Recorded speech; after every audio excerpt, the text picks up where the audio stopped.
Então, vamos lá. Então, nessa aula, eu vou começar fazendo uma revisão da aula passada, que foi uma aula complicada, né? Acho que é um tópico que eu acho muito interessante, mas é longo, eu passei por cima de vários detalhes, eu vou então fazer uma revisão dos pontos principais aqui para a gente rever, então, como que a gente obtém correções relativísticas ao átomo de hidrogênio de Schrödinger, né?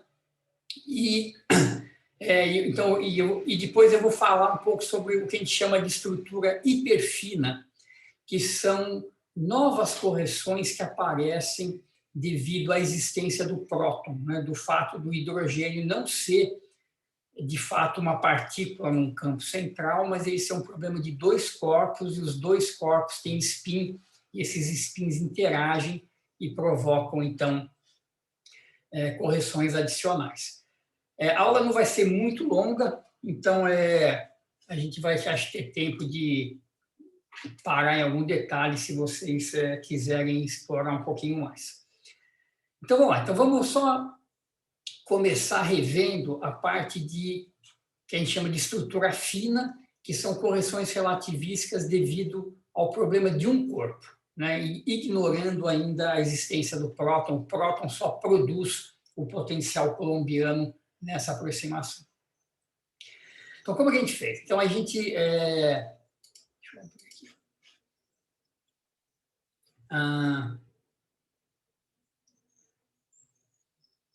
Eu vou passar uma bibliografia para vocês sobre isso aqui, sim. Tem um livro que eu gosto, que o autor chama Schiff.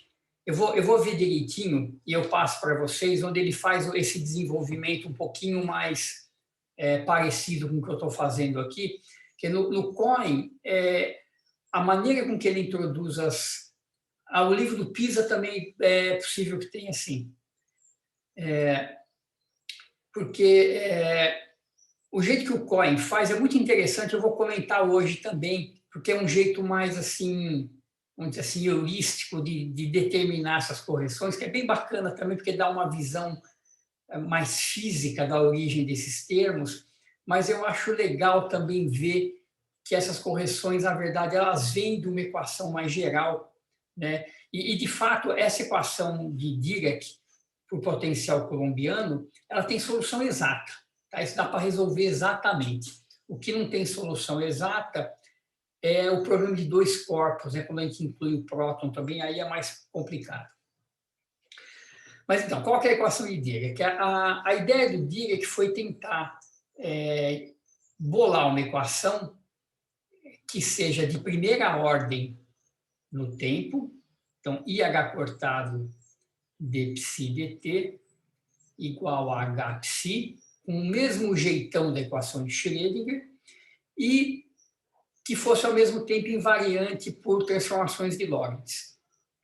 Então, como aparece uma derivada no tempo, só pode aparecer uma derivada nas posições, então a Hamiltoniana tem que ser linear nos momentos, e ele então colocou uma coisa geral, um termo linear nos momentos, um termo constante, e potenciais que você possa ter no problema entram aqui. E ele mostrou que esses coeficientes alfa e beta, eles têm que ser matrizes, eles não podem ser números, senão você não consegue obter a invariância, a consistência com a equação de energia relativística, né, que é E2 igual a P2C2 mais M2C4. E uma das soluções possíveis, então, para esse coeficiente são matrizes 4x4, que estão escritas aqui embaixo em termos de blocos 2x2. Então, só para dar um exemplo mais concreto, por exemplo, a alfa x de verdade, 4x4, ele é assim, né? Um bloco 0, aqui é o bloco sigma x, que é isso aqui é o outro bloco sigma x, e aqui é o outro bloco 0, 0. Então, é mais fácil, em vez de ficar escrevendo essas coisas 4x4 o tempo todo, representar em 2x2. A equação de Proca, não. Na verdade, eu não sei que equação é essa, eu confesso que eu não conheço. Mas eu acho que não. Aqui Quer dizer, como é uma coisa introdutória, né? Depois a gente pode conversar, qualquer coisa você me dá um toque. Então, tá aqui. Então, com essas matrizes, essa equação é super famosa, a equação de Dirac, e esse hamiltoniano, então, o hamiltoniano, notem que ele é uma matriz, é um cara 4x4. Se eu escrever em termos desses bloquinhos 2x2, ele fica assim, né? A parte do MC2 vezes o beta é 1 e menos 1, o V multiplica a identidade, entra na diagonal, e as matrizes alfa, elas têm, na verdade, o sigma na diagonal contrária, né? Então, eles vão entrar, multiplicando por C, vão entrar aqui. Então, essa é a hamiltoniana de Dirac, numa representação 2x2, se a gente abrir em 4x4, é fácil ver como é que fica. E a ideia toda... Diga. Só não entendi por que a derivada no tempo ser de primeira ordem torna necessário que a do momento também seja. Ah, tá. Então, isso é um requerimento da relatividade, né? Quando você tem as transformações de Lorentz, você transforma x e t, né? Como você vê aqui. Quando você tem uma transformação de Lorentz de um referencial para o outro, vamos pegar x e t, eu não sei se eu vou saber decorar aqui, é uma coisa desse tipo aqui, né? Gama x menos vt, e aqui também, não me lembro direito, mas gama, se não me engano, isso aqui, T menos V sobre C2X. Deixa eu ver se isso aqui, isso, algo assim. Então, você vê, você transforma, mistura coordenadas e tempo para dar coordenadas e tempo no outro referencial.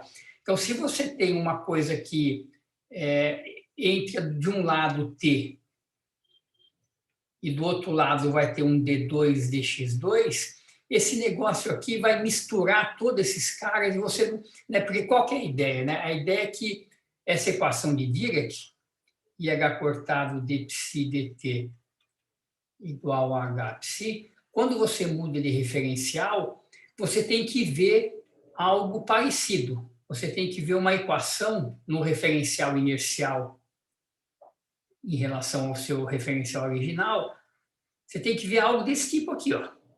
É a mesma equação, a equação tem que ser invariante. E se você tem derivadas de ordens diferentes, quando você faz regra da cadeia aqui, usando as transformações de Lorentz, isso embaralha tudo e você não consegue ter invariância. A ideia é que, você vê, é que x e t, né, pegando só o par aqui de uma dimensão espacial, x e t são coisas equivalentes, né? Você vê, você tem que ter uma coisa indo na outra. Então, você não pode ter um t aqui, um x quadrado.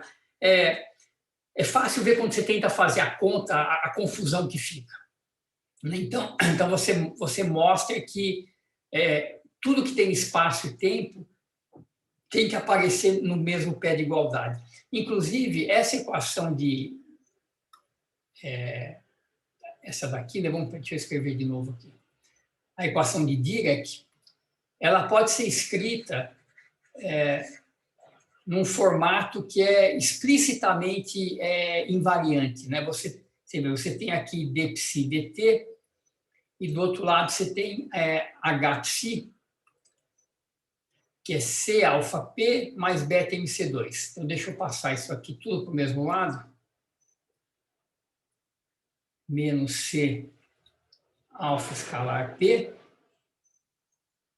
psi, menos beta MC2 psi igual a zero, né, para a partícula livre. Você vê que se você divide por C dos dois lados, você põe um C aqui, esse C desaparece, esse C desaparece, e o P é menos IH cortado gradiente, certo? Então, esse P aqui, eu vou substituir por menos IH cortado gradiente. Vamos fazer uma dimensão só para ficar mais visível aqui. Vamos escrever assim, o gradiente dessa forma.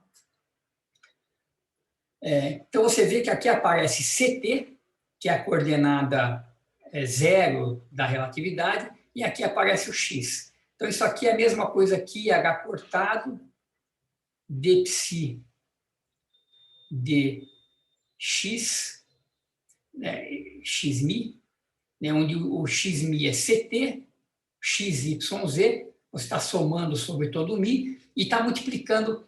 Tem um outro truque aqui, que é o seguinte, deixa eu só para completar o truque aqui. Ó. Eu vou multiplicar todo mundo por beta, pela matriz beta. Aqui fica beta ao quadrado e beta ao quadrado é 1. Então, isso aqui cai fora. Então, esse cara aqui, você vê, fica uma matriz beta, e aqui ficam essas matrizes beta alfa x, beta alfa y, beta alfa z. Essas matrizes são as matrizes gama de Dirac. Isso aqui, então, é MC psi.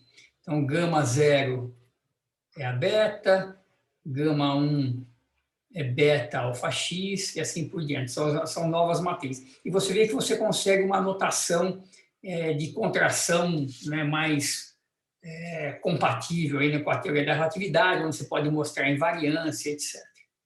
Então, é importante que você tenha as coisas no mesmo pé de igualdade para poder escrever essas equações na forma tensorial. A gente vê isso na pós com bastante detalhe no curso de Quântica 2. Eu acho que a última parte do curso é dinâmica relativística, e aí a gente vê isso com bastante detalhe. Sim. Então, vamos lá, vamos continuar aqui. Então, tá aqui, ó. Então, essa é a matriz de Dirac, e o que a gente faz, a gente quer resolver essa equação de autovalores. Né? Então, a gente escreve tudo em termos de blocos 2 por 2. Então, cada um desses aqui é um bloco 2 por 2. O psi1 é um pequeno espinorzinho 2 por 2, que é o espinor do elétron, e o psi2 é o espinor do pósitron. São outras duas componentes aqui. Então, a gente escreve essa matriz, né, multiplica aqui, multiplica lá, tem uma equação. São duas equações, cada equação, na verdade, é um par de equações, né, porque é tudo 2 por 2 aqui, 2 por 2 ali. Mas o que a gente quer fazer? A gente quer resolver por elétron. Então, a gente vem nessa segunda equação de baixo, isola o psi2, então passa todo mundo para o lado de lá, e isola o psi2 em termos do psi1 e joga na equação de cima. Então, está aqui a equação relativística exata para o elétron, para as duas componentes do espinor do elétron. Então, é uma equação matricial, tudo isso aqui é 2 por 2, então essas componentes φ1 e φ2, se a gente abrir isso aqui explicitamente, elas vão estar acopladas. E qual que é a ideia? A ideia não é resolver exatamente, mas é resolver isso aqui numa aproximação não relativística. É não jogar tudo fora, mas manter só a primeira correção relativística. Então, aqui, deixa eu ver onde é que está aqui. Então, esse termo todo que está aqui, né, você vê, a gente tem um sigma escalar P e um sigma escalar P que estão aqui. Esse termo que está, eu tenho um C quadrado em cima, esse C com esse C, e tem esse cara todo aqui embaixo. 2mc2, deixa eu colocar primeiro na frente. Então, 2mc2 é o termo mais relevante no limite não relativístico, mais epsilon menos e. Então, o que a gente faz? A gente coloca esse 2mc2 em evidência e escreve isso aqui assim. Esse C2 cancela, então dá 1 sobre 2m, que está aqui, e esse 1 sobre 1 mais x a gente aproxima como 1 sobre 1, como 1 menos x, né, no numerador. Então, a gente faz essa aproximação, supondo então que E menos V é bem menor que mc quadrado, que é a energia de repouso do elétron. Então, essa é a aproximação, né? Então, se a gente jogasse todo esse cara fora, a gente ia recair na equação de Schrödinger, então a gente mantém uma primeira correção, e aí tem que abrir esses termos todos aqui para destrinchar o que sai de novo na equação. Então, abrindo aquele negócio todo, né, tem propriedades que a gente usou na aula passada de sigma escalar P com sigma escalar P. Então, o termo 1 aqui dá um P quadrado, que é esse cara aqui. Os outros termos dão correções, que envolvem o potencial. E a gente reagrupa, então, né? Está aqui, ó, P2 sobre 2M mais V igual a Epsi, só que seria a equação de ordem zero. E todos os outros termos são correções que envolvem 1 sobre mc quadrado. Então, são correções pequenas em termos de relatividade. Então, essas são as correções relativísticas. E tudo que a gente tem que fazer agora é reescrever um pouco esses termos para interpretar cada um deles. Então, só revendo rapidamente, como é que a gente faz isso aqui? Então, o primeiro termo, que é E menos V, a gente usa aqui, né, em ordem zero, sem desprezar todas essas correções aqui, E menos V, a gente passa para o outro lado, é P2 sobre 2M. Então, E menos V vezes P2 é um P4 sobre 2M. Então, esse cara aqui, a gente pode substituir por esse P4 sobre 2M. Esses outros termos que estão aqui, como o potencial é radial, o gradiente só está na direção radial, então gradiente escalar P só pega a parte de DDR desse gradiente, né? Isso aqui é um gradiente, então só pega a parte radial, e mesma coisa aqui, né? Rotacional, produto vetorial de gradiente vezes P, isso aqui está na direção radial, isso aqui tem um P, aparece um momento angular, e spin, né, matriz de Pauli, H cortado sobre 2 vezes sigma, é o spin do elétron. Então, a gente identifica esses caras todos ali e acaba escrevendo esses termos de correção relativística como um primeiro termo que a gente chama de termo cinético, que é aquele termo do P a quarta, um termo de L escalar S, que vem daqui, né, é esse termo que está aqui, isso aqui dá um L, isso aqui é essencialmente um S, e o outro termo que tem um gradiente de P, que dá para reescrever em termos de uma função delta. Então tá, então a gente viu tudo isso na aula passada, né? Novamente não estou entrando em muitos detalhes do cálculo, mas vamos interpretar esses caras então. Então, de onde que vem o termo cinético? Em primeiro lugar, por que ele chama de termo cinético? Então, a interpretação dele é a seguinte. Lembra que a energia cinética, termo de Darwin é esse cara aqui. O termo de Darwin, ele vem, é esse cara aqui, ó. É um termo que tem gradiente escalar P, é esse aqui. E ele acaba aparecendo como um cara que é DVDR, DDR.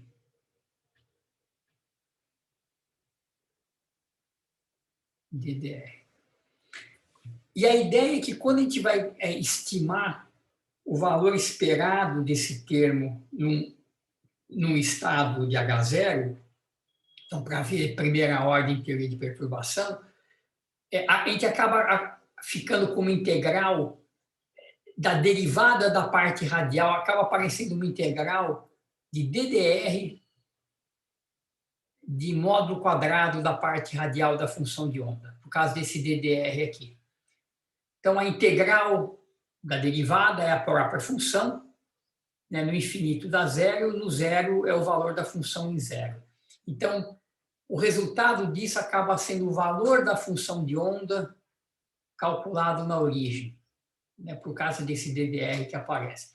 Então, a gente pode substituir esse cara por uma delta que já pega o valor da função de onda no zero. Esse Darwin não é o Charles Darwin da teoria da evolução, é um outro Darwin.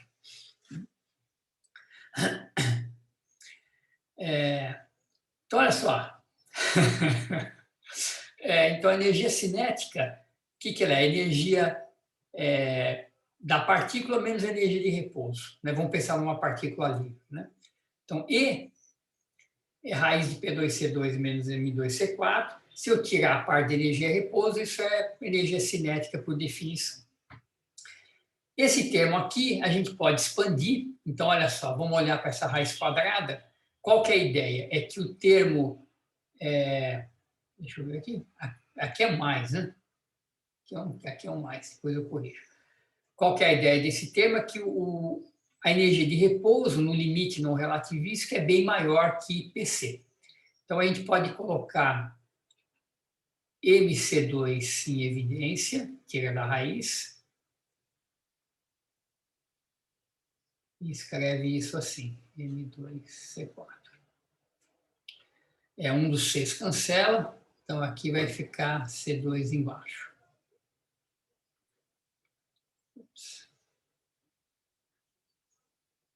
E agora expande essa raiz em primeira ordem, 1 mais meio do argumento.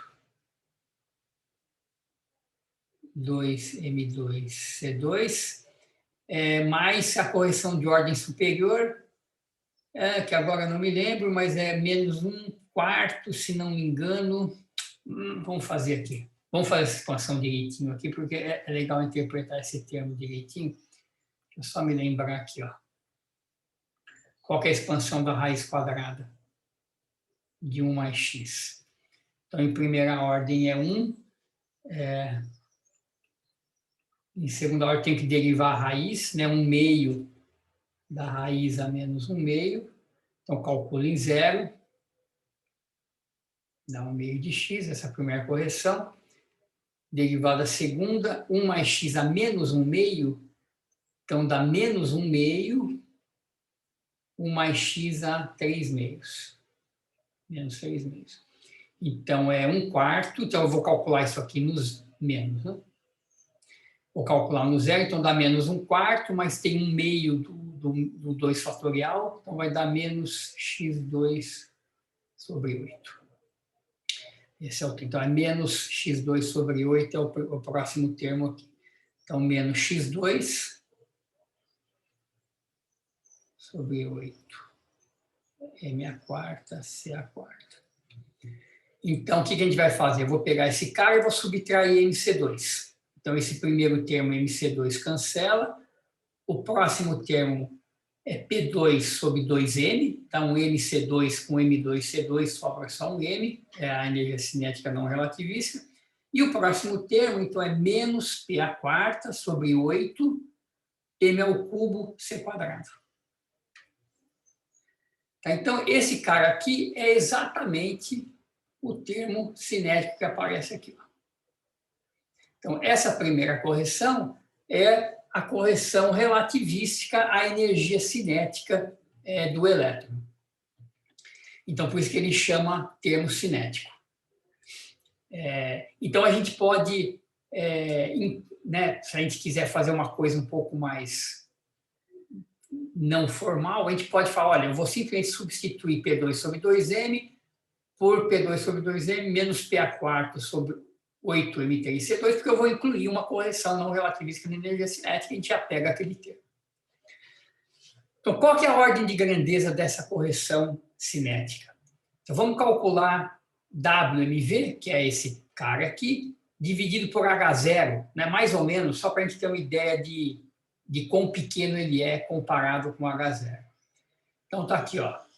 P² sobre 8MC2, eu vou dividir por H0, que tem um P2 sobre 2M.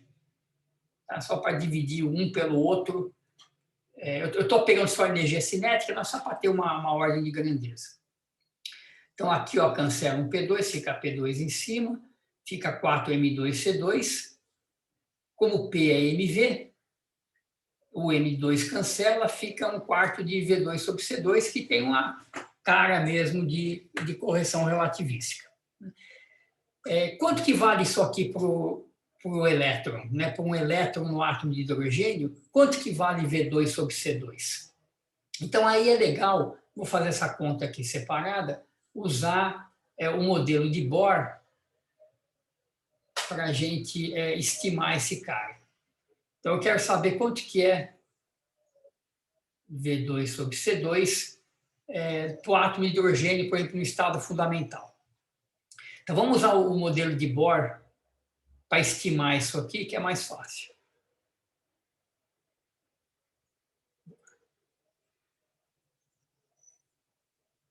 Isso, essa razão aí, então, a ideia é que isso aqui tem que ser pequeno, né? Mas eu preciso ver se no átomo de hidrogênio, por exemplo, no estado fundamental, de fato V é muito menor do que C, né? Porque, por enquanto, isso aqui é uma expressão formal. Se eu fizer um cálculo dessa estimativa dessa velocidade e der metade de C, aí tá ruim, né? Eu não posso parar em primeira ordem. Eu vou poder parar aqui se V sobre C for de fato pequeno. Então, vamos estimar quem que é o V para ver quem que é essa razão aqui. Então, olha só. Como é que a gente fazia o modelo de Bohr? A gente igualava mv2 sobre R, que é a força centrípeta aqui. Peraí, deixa eu apagar aqui.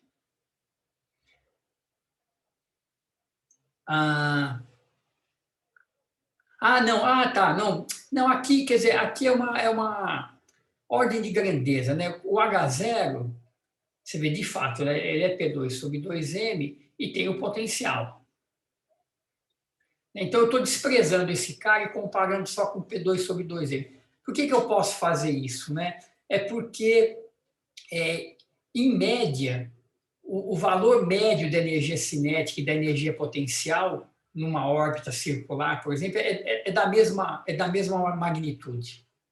Então, em alguns momentos aqui eu vou comparar com P2 sobre 2m, porque aqui é mais prático, porque o P cancela, mas mais para frente aqui, ó, eu vou comparar com E2 sobre R. Eu vou comparar só com a parte do potencial. Tá? É só para ter uma estimativa da ordem de grandeza. Professor, Diga. tanto que você só comparou com aquela segunda ordem, né? Você nem comparou com P2 sobre 2m, que também só iria cortar, né? Ia fazer diferença. Do termo cinético. Isso, exato. Isso, isso, eu só estou olhando a correção, né, que é o termo de P a quarta. Basicamente, eu estou comparando esse termo com esse, né? O quanto que a correção cinética que eu estou incluindo é menor do que o termo de ordem zero, que seria o P2 sobre 2m. Então, basicamente, eu estou dividindo isso por isso, e a ideia é que essa correção deve ser pequena. Porque se ela for grande, não faz sentido eu parar a minha expansão em primeira ordem. Então, vamos lá, vamos estimar isso aqui para ver se isso aqui de fato é pequeno. Então, qual que é a ideia do modelo de Bohr? Ele tinha duas coisas, né? Ele igualava, então, e pensava em órbita circular, então a força centrípeta é a força radial, então mv2 sobre R é E2 sobre R2, então daqui a gente pode tirar o V, então V quadrado fica E2 sobre MR. E ele tinha um segundo requisito, que era a quantização que ele fazia, que era assim, que o tamanho da órbita, 2πr, tamanho da órbita circular, deve ser um múltiplo inteiro do comprimento de onda da partícula. Então, aqui nós vamos fazer estado fundamental, usar lambda igual a H sobre P. Então, a gente fica isso aqui, né? H sobre P. Passo 2π para o lado de lá, o H vira um H cortado, dividido por P, e o P é MV. Então, eu vou jogar esse R aqui e tirar o V. Então, por estado fundamental, né, N igual a 1, V quadrado, então é E2 sobre M dividido por R. Né? Então, vai ficar um H cortado, MV. O M cancela, um dos V's cancela, e a gente fica com V igual a E2 sobre H cortado. Certo? Então, essa aqui é a estimativa da velocidade do elétron, né, no estado fundamental numa órbita circular. Tá, então, V2 sobre R, que é o que a gente quer, então está aqui essa continha aqui, ó, o V quadrado. Então, V é E2 sobre H cortado. Então, V quadrado é E a quarta sobre H2. Então, vamos continuar a conta aqui. Então, V2 sobre C2 vai ficar E a quarta sobre H2C2. Então, agora a gente lembra daquela constante que vai aparecer aqui toda hora, que é a constante de estrutura fina. É E ao quadrado sobre H cortado C. Deixa eu só aqui. Isso. E isso aqui, se você substitui os valores numéricos, isso aqui é da ordem de 1 sobre 137. Tá, então, V2 sobre C2 é da ordem de alfa ao quadrado, que é da ordem de 10 a menos 4, basicamente. Tá, então, de fato, é pequeno. Então, aquele termo cinético que a gente está acrescentando, ele deve dar correções da ordem de 10 a menos 4 em relação ao termo original P2 sobre 2M. Então, de fato, é uma coisa muito pequenininha. 10 a menos 4, a gente pode pensar que é desprezível, não precisa nem levar isso em conta, mas não é. Né? Isso tem uma influência no espectro que é mensurável, mas é pequena. Então, é da ordem da constante de estrutura fina ao quadrado. Então, é isso que a gente resume aqui. Muito bem. E os outros termos? Termo spin-orbita. Então, vamos ver como é que a gente pode entender o termo spin-orbita. Então, o termo cinético a gente entende como uma correção na energia cinética. O termo spin-orbita tem uma interpretação que é a seguinte. Você pensa no referencial do elétron, então você pensa que o elétron está parado, o elétron vê o próton rodando em volta dele. Certo? Como o próton é carregado, esse movimento circular do próton produz uma corrente e, portanto, um campo magnético. Então, o campo magnético, devido ao movimento de uma carga em movimento circular, é isso aqui, ó. Menos E sobre C2, cai com 1 sobre R2, né? Então tem um R ao cubo aqui, um R aqui, vetor, V vetor R. Então, isso aqui é o campo magnético produzido na posição R pelo próton, né? Que seria um próton rodando ali em movimento. Isso aqui a gente pode, então, você vê, novamente aparece aqui um V vetor R, que é quase que um momento angular, né? Então, se a gente reescrever esse termo, então, primeiro, o potencial de Coulomb é menos E2 sobre R. Então, dVdr é E2 sobre R2. Então, a gente pode substituir, coloca um outro E aqui, coloca um E embaixo. Então, E2 sobre R2 é um dVdr e sobra 1 sobre R aqui na frente. Aí a gente coloca uma massa aqui, mv é um momento, R vetor mv, R vetor p, que é o momento angular L. Tá? Então, isso aqui vai dar, tem um sinal aqui, eu acho, né? Mas vai dar basicamente um momento angular L, 1 sobre R dVdr e mc2. E se você olhar aqui para o termo de momento angular, um pouquinho aqui. Deixa eu voltar aqui. Tá, primeiro, esse aqui é o campo. Então, esse aqui é o campo magnético produzido pela carga do próton em movimento. Então, a interação desse campo magnético com o spin do elétron é o momento magnético do elétron vezes o campo magnético. Então, quando você joga aqui que o campo magnético o momento magnético do elétron é E sobre M vezes S, então o E cancela, fica um M2 e aparece então S escalar L, e isso aqui é exatamente o tipo de termo que a gente está vendo aqui no acoplamento spin-órbita.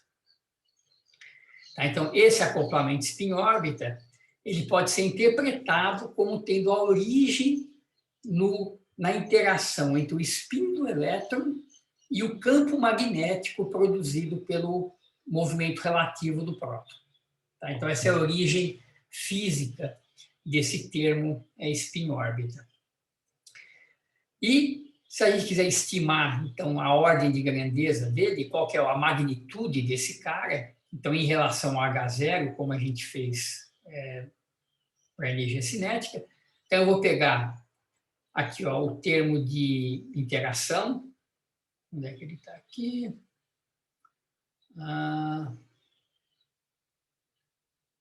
Então tá, deixa eu pegar o termo de interação e está aqui. Ó. Qual que é esse cara aqui? Eu vou voltar com DVDR. Então, DVDR é E2 sobre R. Então, vou substituir de novo aqui o DVDR. Então, E2 sobre M2C2. Então, fica um R ao cubo. L escalar S. Certo? Então, como é que a gente vai fazer uma estimativa desse cara? Ora, tanto L quanto S são caras que são da ordem de H cortado, né? Espinha H cortado sobre 2, momento angular é quantizado, né? Em termos de unidades H cortado. Então, isso aqui é da ordem de E2, H2, é um H para cada spin, M2C2, R ao cubo. Então, para o átomo de hidrogênio no seu estado fundamental, a gente pode substituir o R pelo raio de Bohr, né, o raio do átomo no estado fundamental, que a gente calculou aqui para frente. Vou terminar esse cálculo aqui. Né? Você vê aqui, a gente achou a velocidade no estado fundamental. Se eu jogar essa velocidade aqui de volta, eu tiro o raio. Eu já vou explicar o H cortado. Deixa eu colocar aqui, ó, M E2 sobre H. Tá certo? Isso aqui, M, H cortado sobre V2. Isso. Então, isso aqui é o raio de Bohr no estado fundamental. Então, de onde que veio o H cortado? H cortado, então, o R, então, eu vou substituir pelo raio de Bohr. Deixa eu colocar aqui. Então, esse cara, eu vou substituir pelo A0, que é o raio de Bohr. E, então, eu tenho que fazer uma estimativa da magnitude de L escalar S. Né? Então, qual que é a ordem de grandeza desse termo aqui? Então, pensa, por exemplo, em LZ, SZ.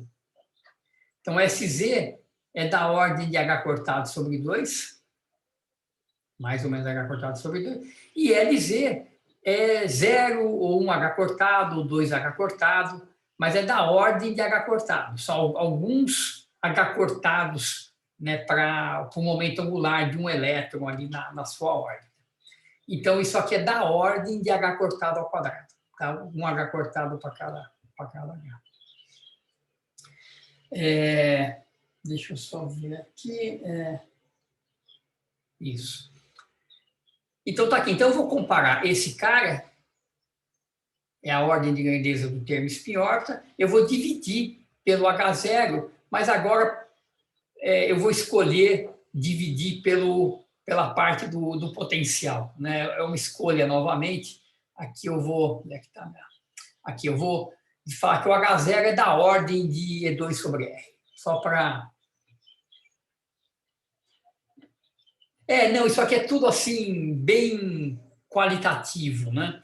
Por isso que eu acho que fazer todo esse cálculo de correções relativísticas nessa base qualitativa apenas é um pouco vago demais. Porque é legal, né? Você entende de onde vem, mas é um pouco vago, né?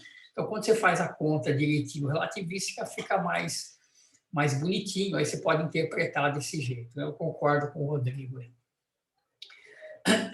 Então, tá aqui, ó, vou dividir, vou ver quanto que esse cara é menor do que um termo E2 sobre R, que seria um termo de potencial do H0. Então, divide um pelo outro. Estou escrevendo com uma divisão aqui, então o E2 vai cancelar, um dos A0s vai cancelar, vai dar um A0 ao quadrado, substitui os valores aqui de novo, e vai dar, novamente, E a quarta sobre H2C2, que é um alfa ao quadrado de novo. Então, novamente, o termo de spin-órbita vai ter uma ordem de grandeza da ordem de 10 a menos 4, que é o alfa ao quadrado. Então, também é um termo pequeno e da mesma ordem da correção do termo de cinético. Tá? Então, são todos termos da mesma ordem. Tá? Então, isso aqui é bem qualitativo mesmo, para ter uma ideia, né, do tamanho da correção que a gente está fazendo aqui. Quando a gente for calcular, a gente vai calcular direitinho, não vai usar essa conta, mas para a gente ter uma ideia do tamanho da magnitude dos termos. E, finalmente, o último termo, o termo de Darwin.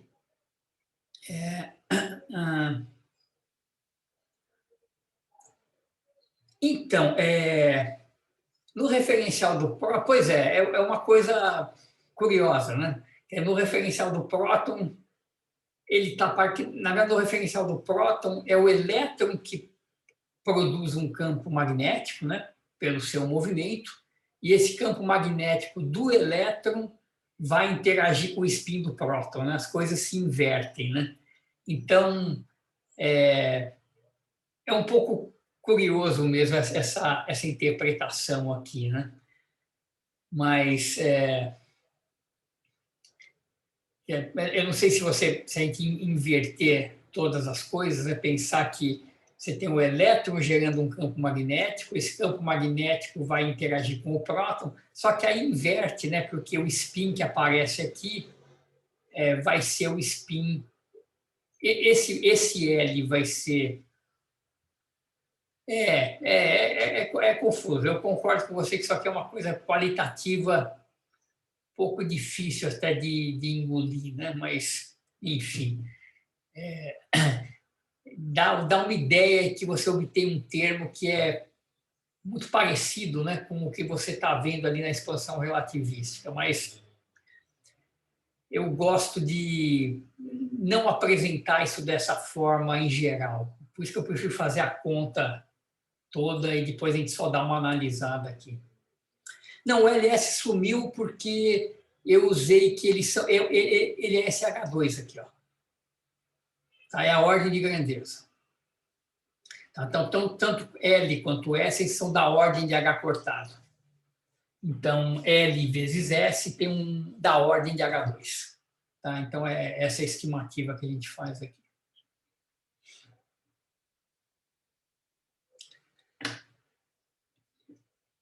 Então, vamos ver o último cara, que é o termo de Darwin, então, que tem esse formato. No livro do Cohen, ele também dá uma ideia de onde pode vir esse termo qualitativamente. Eu não vou me estender nisso aqui, vamos só fazer uma estimativa da ordem de grandeza dele. Então, como é que a gente pode estimar isso, né? Vamos fazer a correção na energia desse termo no estado fundamental e ver quanto que isso dá. Então, eu tenho minha constante aqui, π é 2, 2m2c2. Como isso aqui tem uma delta na origem, vai ficar simplesmente o módulo quadrado de π100 calculado em 0 ao quadrado. Se você pegar a cara da função de onda, você vai ver que isso aqui é da ordem de 1 sobre o raio de Bohr ao cubo. Substitui as constantes todas e você vê que isso dá da ordem de mc ao quadrado vezes alfa quarta. Se a gente dividir isso aqui por H0, né, para ver o que a gente fez com os outros termos, E2 sobre A ao quadrado, também dá para escrever em termos de, vamos fazer essa conta aqui, em termos de alfa, E2 sobre A0, deixa eu só pegar aqui onde está o meu A0, A0 é H2 sobre ME2, H2, ME2, então isso aqui vai ficar um E a quarta, M, H2. Então, eu vou multiplicar por C2 em cima e embaixo. Então, sobe um MC2. E4 sobre H2C2 é o alfa 2. Então, esse termo o termo do potencial, né, pode ser escrito como MC² vezes alfa 2. que está aqui. Então, eu vou dividir isso por isso. Vamos escrever isso aqui assim, né? Dividido por MC2 alfa 2.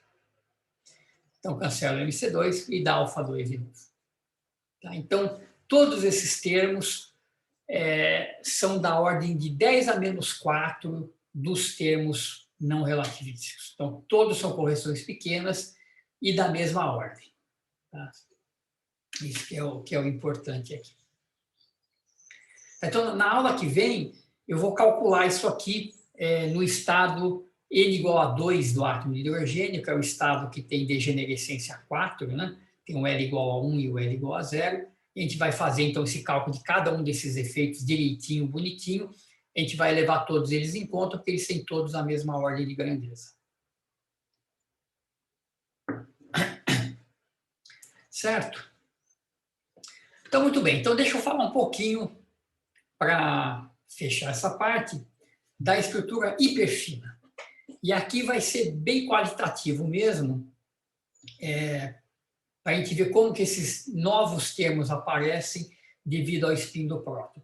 Então, o jeito correto, né, completo de fazer esse cálculo seria fazer a equação relativística para duas partículas de spin meio. Isso é bem complicado. Então, a gente vai adotar aqui essa postura mais qualitativa de tentar ver da onde esses termos podem aparecer. Então, vamos lá. Então, o que acontece com o próton? O próton tem um spin, e o spin produz um momento magnético.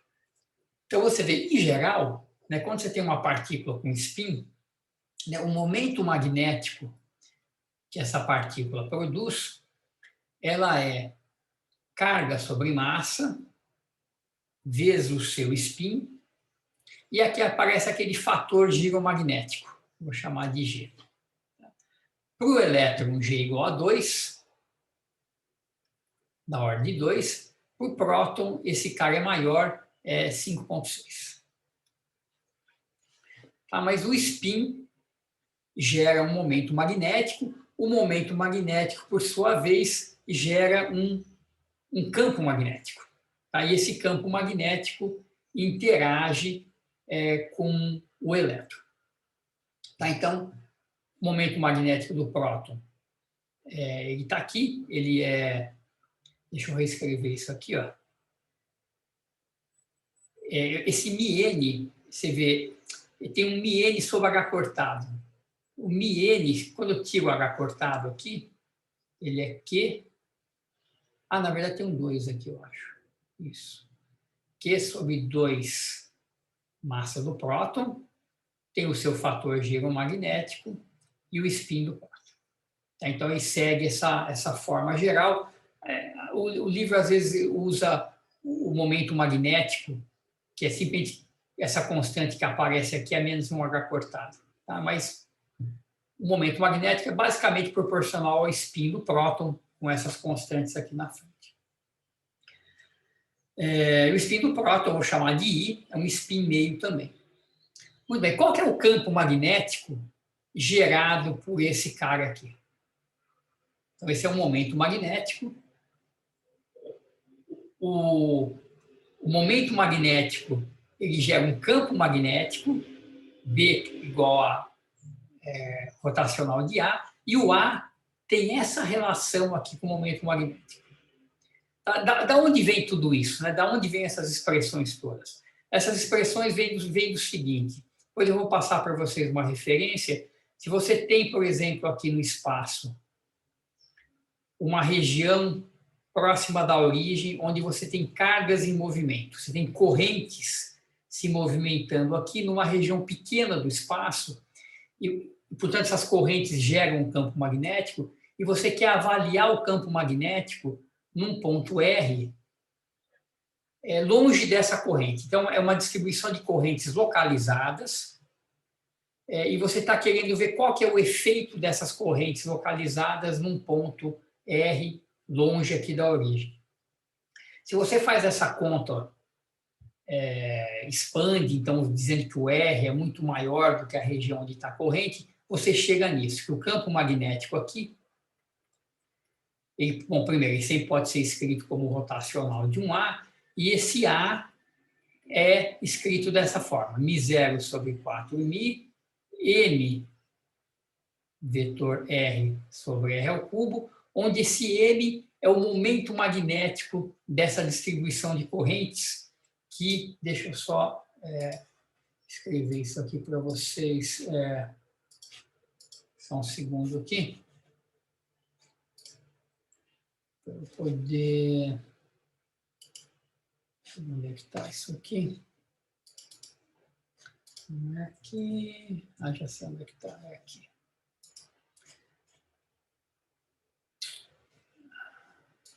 Só um segundo. Aqui.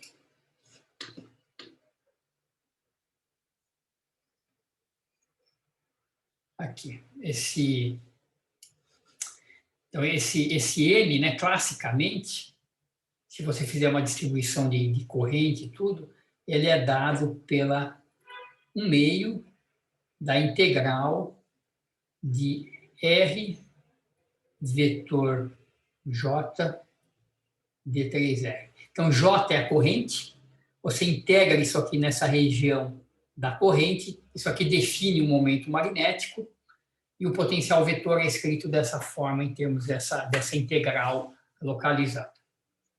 Então, essa ideia é passada para a mecânica quântica, falando, olha, o spin é como se fosse uma correntinha localizada ali, ele gera um momento magnético, esse momento magnético é medido, é uma coisa intrínseca, né, do próton, mas associado a ele tem um potencial vetor, que tem um campo magnético também, então, gerado por esse momento.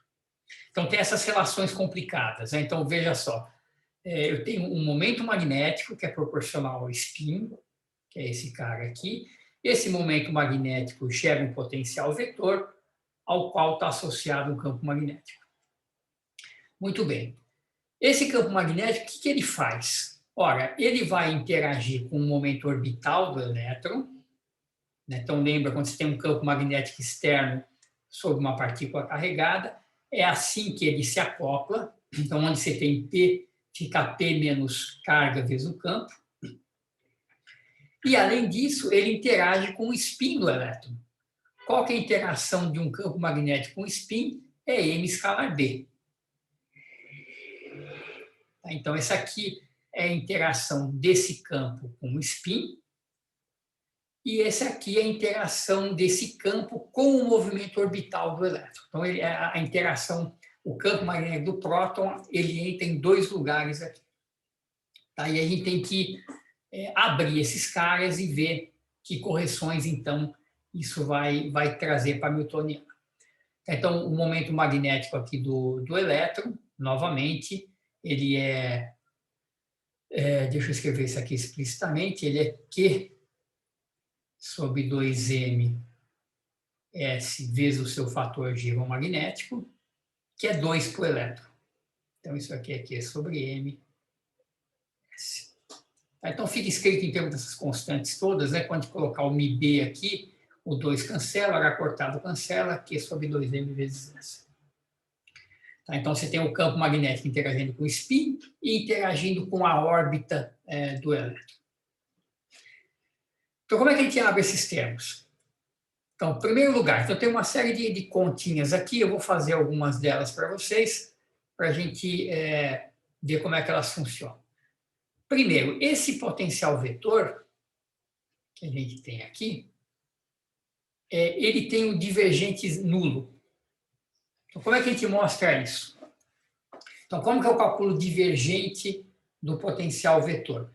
Então, eu vou usar essa notação de Einstein, né? Divergente de A é soma em I de D dxi a I. Então, D dx de AX mais D dy de AY mais D dz de AZ.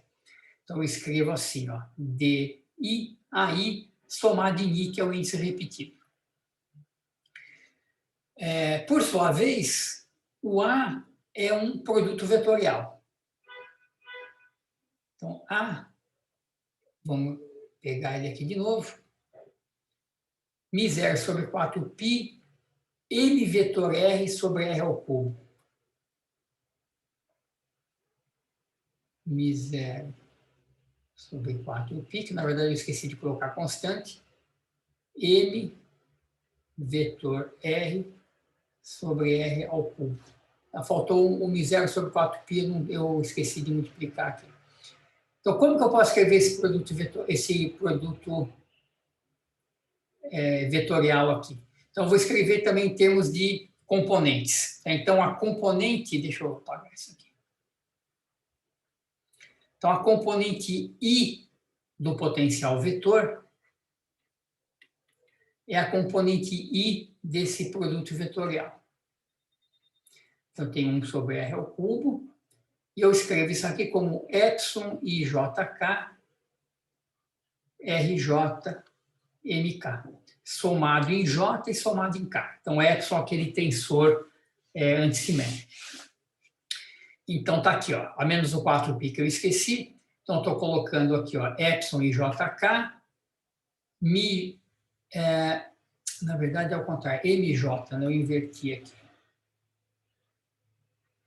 O M está na frente, é MJ RK. MJ RK sobre R ao cubo. Então, está aqui, ó, epsilon JK, são constantes, né, 0 ou 1, e eu vou derivar, então, esses caras aqui. Então, quando eu derivar RJ, isso aqui vai dar 1 se K for igual a I, ou 0, né? Então, isso aqui vai dar, a primeira derivada é MJ, delta IK sobre R ao cubo, e depois eu derivo o R ao cubo. Então, vai ficar epsilon JK, MJ, RK, estão todos aqui. Qual que é a derivada de 1 sobre R ao cubo? É menos 3 sobre R à quarta, então, menos 3 sobre R à quarta, derivada de R em relação a RI. RI sobre R. Lembra que R é isso aqui. Então, por exemplo, dr dx é 1/2 da raiz a menos meio, derivada de dentro em relação a x. Então, é x sobre r. Então, a derivada é a componente dividido por r. Certo? Então, eu tenho essa regra do produto aqui. Então, vamos lá, o que dá? Esse primeiro termo aqui dá 0. Por quê? Porque eu tenho um delta IK. Então, quando I for igual a K, eu vou ter um epsilon com 2 índices iguais e ele é 0. Né? O epsilon é 0 se eu repito um índice. Então, esse cara não contribui.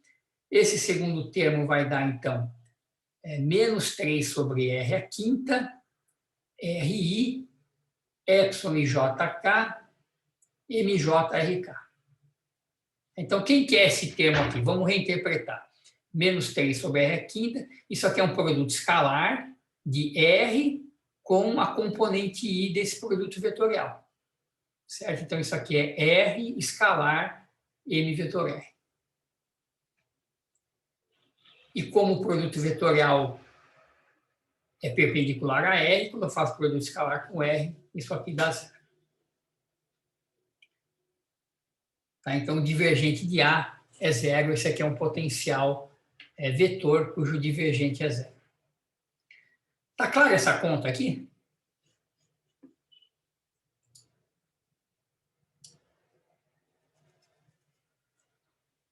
Eu vou fazer uma outra muito parecida com ela. Então, por que eu estou fazendo essa conta? Por que eu estou calculando divergente de A? Porque eu tenho que fazer um quadrado aqui, né?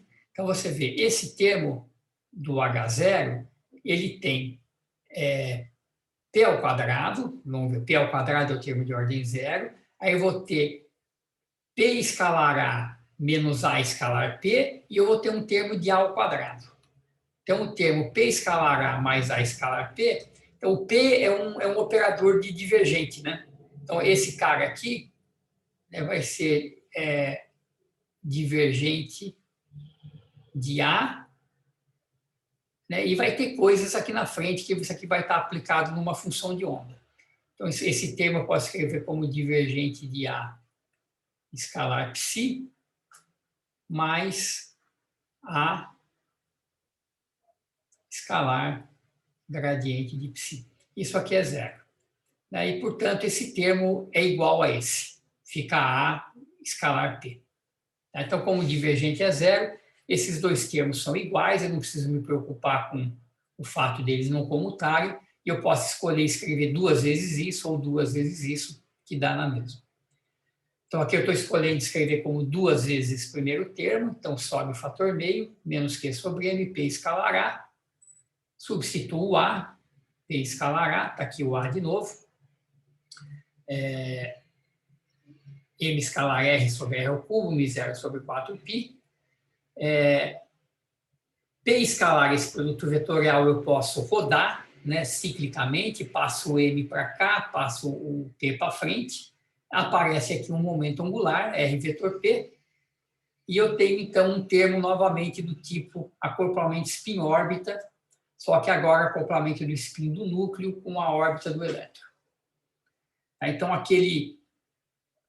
ação do campo magnético do próton no movimento orbital do elétron, então a gente vai desprezar o termo em A ao quadrado, né, que vem do quadrado desse termo, porque A é pequeno, e esses termos cruzados a gente pode reescrever, então, como um acoplamento I vezes L. É um tipo de um acoplamento spin-órbita, só que agora é com o spin do próton, não com o spin do elétron. Então, essa aqui é a primeira correção que aparece, deixa eu colocar aqui, essa daqui, ó, dos termos de estrutura fina. E tem outras correções, que para fechar, que vem daqui, né? Então, é o acoplamento agora do spin do elétron com o campo magnético produzido pelo próton. Então, vamos abrir esse termo e ver como que ele fica. Então, veja só. Eu tenho aqui ms escalar B, que é rotacional de I. Então, aqui a conta é mais longa, vamos fazer ela passo a passo, é a última conta para a gente fechar isso aqui. Então, novamente, eu vou escrever o produto escalar usando a notação de Einstein. Então, componente I do spin vezes a componente I do produto vetorial. Então, a gente faz esse primeiro passo aqui. ms componente I do produto vetorial. Epsilon I JK DJ de AK. Certo? Então, aqui eu estou somando em I para fazer o produto escalar, somando em J e em K para fazer o produto vetorial. O A, por sua vez, é um outro produto vetorial. Então, vamos lembrar do A de novo. μ0 sobre 4π, 1 sobre R ao cubo, M vetor R. Então, aqui, quem que é a componente K desse vetor A? Aí. Então, a componente K desse sujeito é epsilon K LM MI L RE. Assim que a gente escreve, então, o produto vetorial de novo. Então, esse está escrito aqui no meio. Ó. Então, estou substituindo a componente K do A pela sua expressão como um outro produto vetorial de M com R. Tá. Tudo bem? Vocês estão acostumados a mexer com essa notação? Né? Quer dizer, aqui eu estou usando isso, né? Que A vetor B, eu estou escrevendo como AI BI, somado sobre I, que é o produto escalar, e vocês virem métodos, né? Legal. Então, eu estou, por exemplo, A vetor B, componente I desse cara, é epsilon IJK, AJBK. Então, aqui eu tenho... Diga. Essa notação não é quando os índices estão um em cima e um embaixo, alguma coisa assim? Não, então, aqui eu não estou me preocupando com índice para cima ou para baixo. Estou colocando todos os índices embaixo, né? como se fossem vetores normais, mas a questão toda é assim, né? Quem que é componente? Vamos pegar a componente 1 desse produto vetorial aqui, né? Então, a componente x desse cara, componente 1, eu coloco, então, i igual a 1 aqui. E eu estou somando em j e em k. Então, j e k, todos os três índices têm que ser diferentes. Então, eu tenho duas possibilidades, né? J e k igual, então, 1 e 2 e 3. Então, 1 está fixo, que é a componente 1, pode ser 2 e 3. A2, B3. Ou eu posso ter 1, 3, 2. A3, B2. Qualquer outra coisa, eu vou repetir algum índice e vai dar 0. Esse cara vale 1, porque está em ordem cíclica. Esse, como está em ordem anticíclica, vale menos 1. Então, você vê que, de fato, isso aqui dá a componente 1 do produto vetorial de A com B. É só um jeito compacto de escrever cada componente. Então, a gente faz isso repetidas vezes, né? Então, primeiro, para escrever o produto escalar. Então, o produto escalar, isso aqui vamos chamar de B. Momento, campo magnético do próton. Então, o produto escalar. Então, é ms componente i, bi componente i, somado em i. Isso é o produto escalar. xx mais y mais zz. Aí eu falo, não, mas o bi é o produto, é o rotacional. Então, eu vou escrever componente i desse cara como sendo epsilon ijk dj ak, que é o que está aqui em cima. Aí o próprio A é um outro produto vetorial. Então, o componente K desse produto vetorial é um epsilon K LM, né? Tem que usar índices diferentes, né? ML, RM. Tá? Então, só enfia todas as coisas explicitamente aqui, que é mais fácil de manipular esses caras. Então, olha só, o que fica aqui? Ó? Eu tenho μ0 sobre 4π, MSI, MIL, então momento magnético do spin, componente I, do próton, componente L. Eu tenho DJ, então é uma derivada que vai atuar nas componentes radiais, vai atuar em Rm sobre R ao cubo.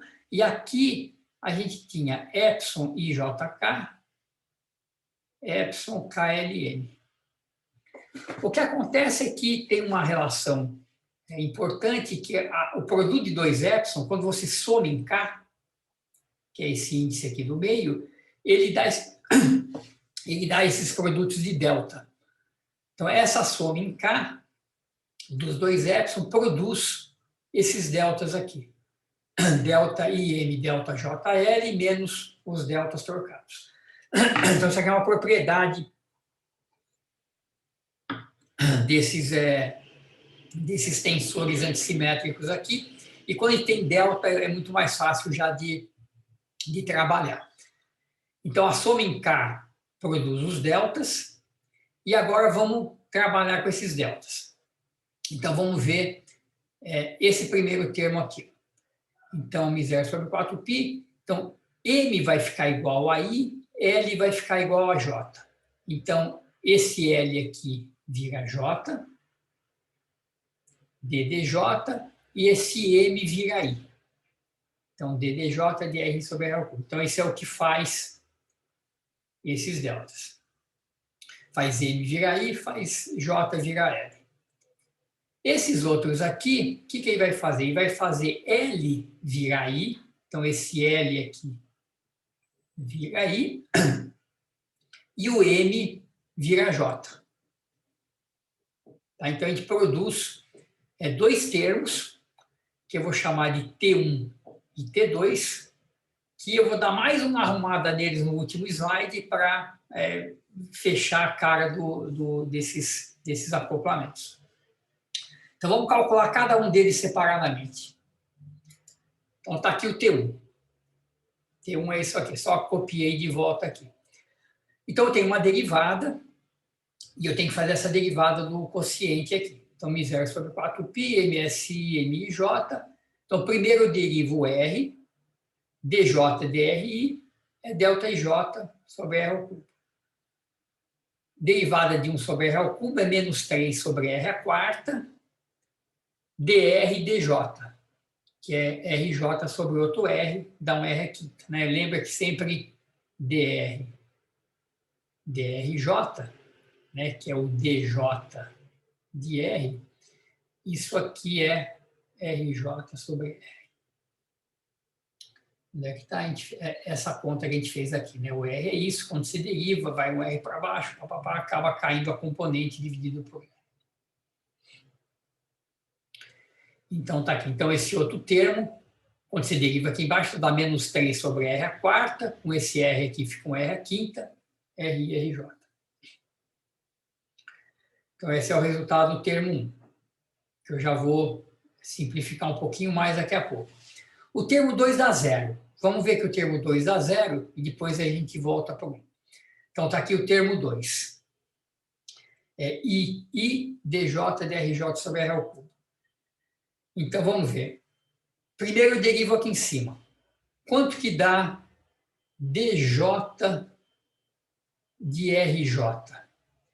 Você vê, isso aqui é dx. Deixa eu escrever explicitamente. É d de x de x mais d de y, certo? É d, estou somando em j, mais d de z de z. Então, isso aqui dá 3. Tá? Essa soma aqui. Então, esse 3 que está aqui em cima, sobre R ao cubo. O outro termo é quando eu derivo embaixo. Então, novamente, menos 3 sobre R à quarta, RJ sobre R, então vai ficar menos 3, RJ sobre R à quinta. RJ, o que é? É somado em J, é x vezes x, mais y vezes y, mais z vezes z. Então, isso aqui é um R ao quadrado. R ao quadrado com R à quinta, dá um R ao cubo, um termo mata com o outro e dá zero.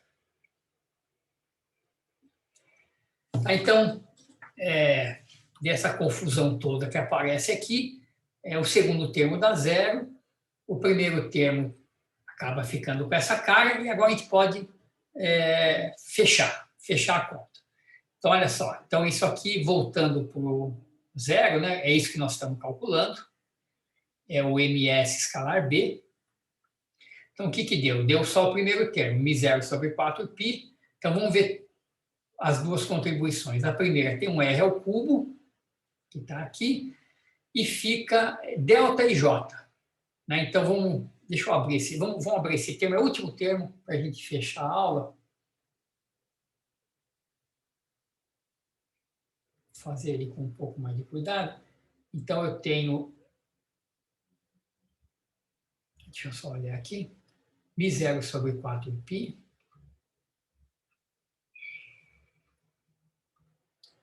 MSI, MIJ.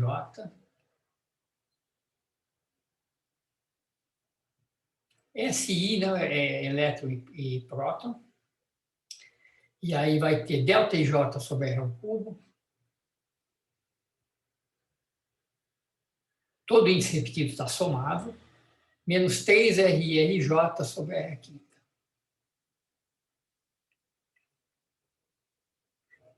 Então, vamos lá. O primeiro termo, ΔJ. Então, o J fica igual ao I.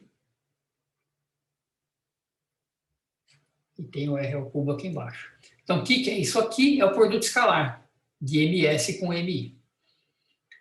Próximo termo, μ0 sobre 4π. Agora eu tenho um fator 3, tem um R à quinta, e vai ficar... Então, vamos ver os termos que ficam aqui. Fica MSI, eu vou juntar com esse RI, tenho MIJ eu tenho um RJ, certo? Então, o que eu tenho aqui? μ0 sobre 4π. Vou colocar um R ao cubo em evidência. Então, MSI, MI é MS escalar MI. Aqui eu tenho menos 3. μ0 sobre 4π já foi. Um R ao cubo já foi. Então, esse R à quinta, eu vou reescrever assim, como um R ao cubo, que a gente vai pôr em evidência, e eu vou dividir por R cada um desses aqui. Então, isso aqui foi em evidência. Quem que é isso aqui? Isso aqui é um produto escalar também, né? MSRI é MS escalar R, certo? Mas como eu vou dividir por um módulo de R, isso aqui fica o versor R. Mesma coisa aqui, isso aqui é o produto escalar de MI, um R, divide pelo módulo, fica aqui. Tá, então, isso é o que está escrito aqui, ó. Ou aqui, ou aqui. Aqui. Tá, então, o primeiro termo é um produto escalar, uma interação spin-spin, direta, spin do elétron e spin do próton. Vai ficar um termo S escalar I, quando a gente tirar as constantes. E aqui ficam termos que dependem de R. O que é esse versor R? Né? R é o versor posição. Né? Então, por exemplo, é seno θ, cosseno φ, seno θ, seno φ, cosseno θ. Então, a gente vai ter que fazer o produto escalar, por exemplo, do spin do elétron com isso aqui, vai ficar sigma x vezes isso, mais sigma y vezes isso, mais sigma z vezes aquilo. Então, vai dar uns termos mais complicados e vai fazer o produto com a mesma coisa com o spin do próton. Então, esse termo aqui é um termo mais cabeludo aí de calcular. Isso aqui vai estar tudo integrado depois, quando a gente for calcular valores médios. A gente vai integrar sobre R e a gente vai ter que integrar sobre essas coisas aqui. Então, mas o resultado, então, final, né, colocando tudo junto, as correções de estrutura hiperfina, então, são vários termos que aparecem. Então, primeiro, é o termo de correção, deixa eu voltar aqui para trás, com momento magnético do próton com a parte orbital, que foi o que a gente calculou aqui, dá esse termo MI escalar L, tem um μ0 sobre 4π na frente. Tem os termos, então, depois de interação, spin do elétron com campo magnético do próton, que são esses últimos que a gente calculou aqui. Então, esse aqui é o termo orbital. Esse aqui é o termo de interação com o spin do elétron, que a gente calculou agora. Eles vão com 1 sobre R ao cubo. E tem um último termo que eu não vou deduzir, porque ele é chato, no COIN tem uma ideia de onde ele sai, mas existe um termo adicional ainda, que eu vou colocar aqui na mão. Vamos ver se na aula que vem eu dou uma ideia para vocês de onde ele vem, mas é um termo tipo termo de Darwin, é um termo delta de R, que só afeta as funções de onda na origem. Tá? Então, isso aqui eu vou ficar devendo uma demonstração de onde ele vem, na aula que vem eu posso falar um pouquinho sobre ele.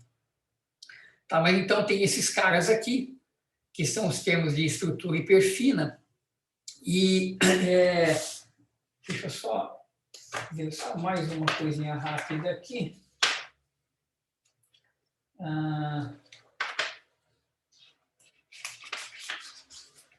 Um segundo, eu vou...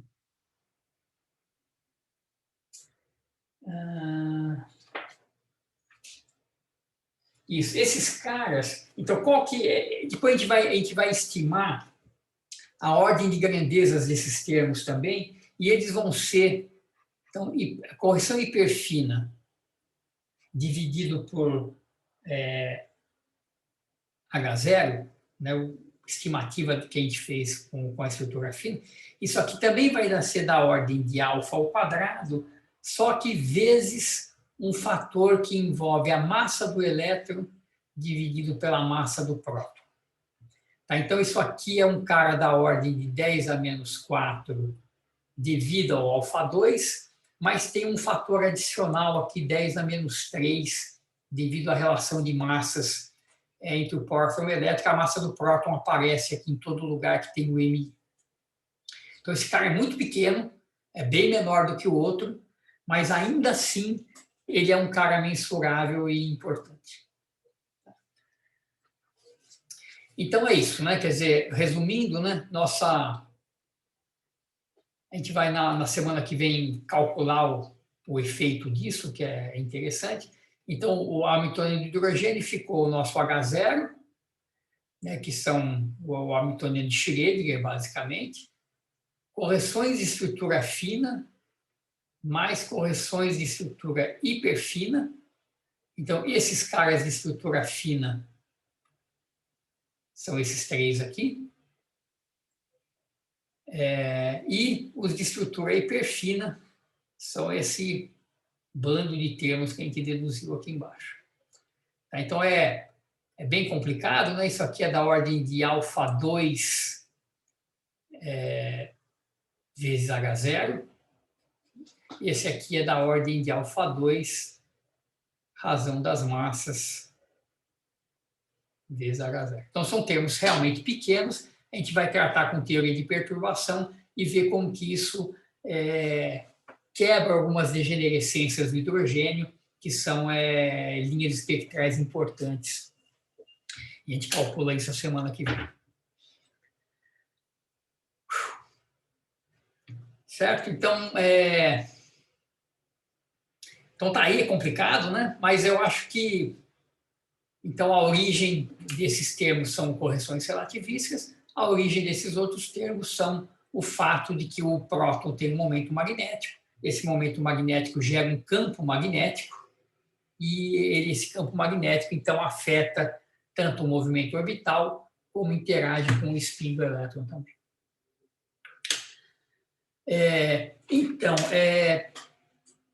Então, o átomo de hélio eu acho que é bem mais complicado, né? Porque é um átomo de 2 elétrons, mas, assim, em termos de medidas espectroscópicas, os caras têm uma precisão, assim, absurda, né? Então, a gente está falando aqui de correções da ordem de 10 a menos 7, eles vão além disso, né? Então, eles têm essas linhas espectrais com 10 casas decimais, é uma coisa, assim, realmente impressionante. Aqui ainda falta um outro pedaço. Tem uma outra correção importante que aparece aqui, que já que tem uns minutinhos, deixa eu só falar sobre isso, que tem a ver com flutuações do vácuo.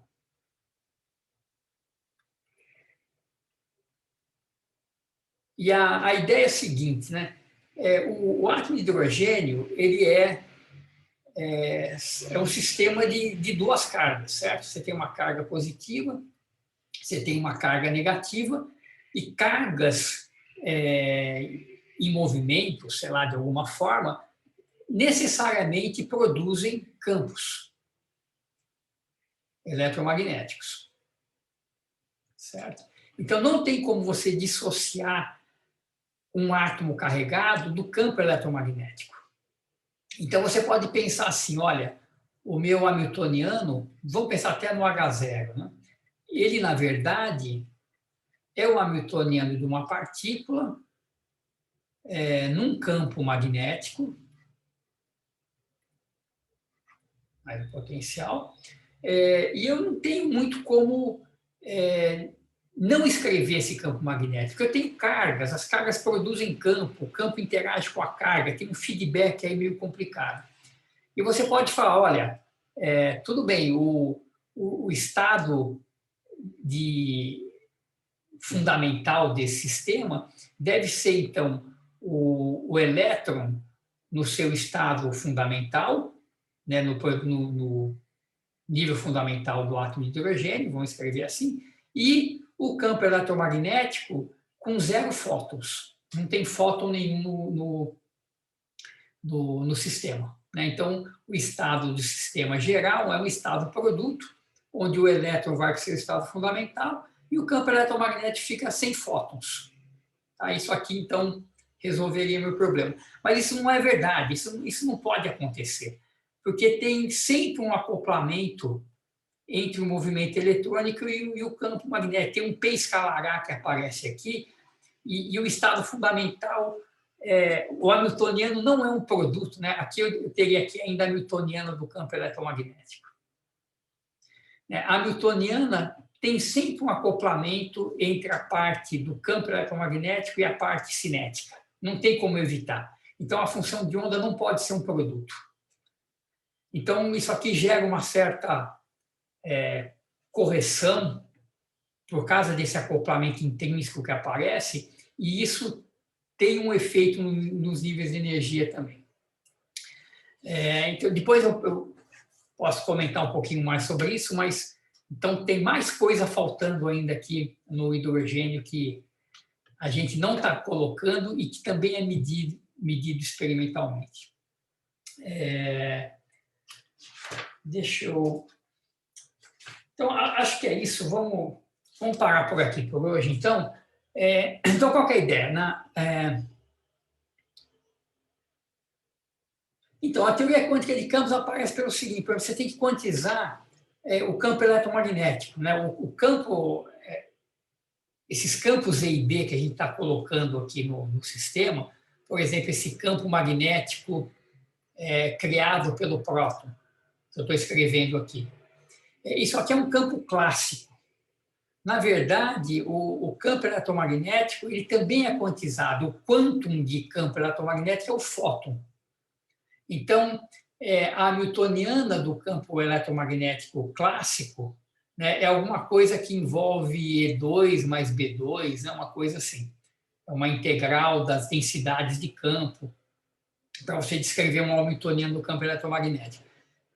Na verdade, esses caras são quantizados, eles passam a ser descritos em termos de fótons. Então, tanto o potencial vetor quanto o hamiltoniano, eles passam a ser escritos como fótons que você cria e destrói. Isso aqui a gente vai ver no curso da pós-graduação. E a descrição, então, completa de um átomo no campo envolve você escrever o hamiltoniano do campo, que vai entrar aqui, a interação desse campo com o elétron, e no fundo, tudo é quântico, né? Então, você tem que fazer um tratamento, pelo menos idealmente, onde está todo mundo quantizado. Né? Se você não introduz a quantização do campo eletromagnético, você não fala de fótons. Você não tem como falar de fótons. Então, no curso 2 de quântica, vocês vão ver isso aqui, acho que com um certo grau de detalhe, né, e a importância de tudo isso.